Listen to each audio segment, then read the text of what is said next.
La loi de finances pour 2025 acte une évolution majeure, discrète mais déterminante.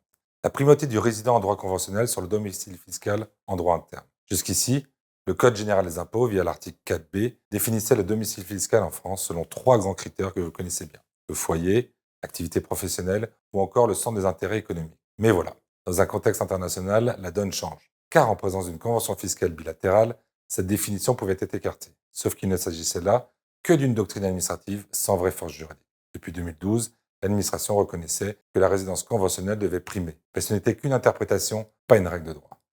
Mais en février 2024, le Conseil d'État est venu remettre les pendules à l'heure. Verdict, exit à la résidence conventionnelle, retour aux critères du CGI. Conséquence directe, un flou juridique total et une pression supplémentaire pour les payeurs, chargés de déterminer s'ils devaient appliquer ou non une retenue à la source. Une mission déjà complexe, devenue carrément risquée. Face à cette incertitude, le législateur a tranché. Désormais, une personne qui remplit l'un des critères de l'article 4b ne sera plus considérée comme domiciliée fiscalement en France si une convention fiscale l'établit comme résidente d'un autre État. Autrement dit, la résidence conventionnelle devient la norme et cela ne concerne pas uniquement les salaires. Le nouveau principe s'applique à plusieurs dispositifs fiscaux et pas des moindres: la retenue à la source sur les dividendes, les prélèvements sur les plus-values, l'exit tax en cas de transfert de domicile fiscal hors de France. C'est donc un véritable changement de paradigme qui vient clarifier la hiérarchie des normes. Les conventions internationales s'imposent désormais pleinement sur le droit interne.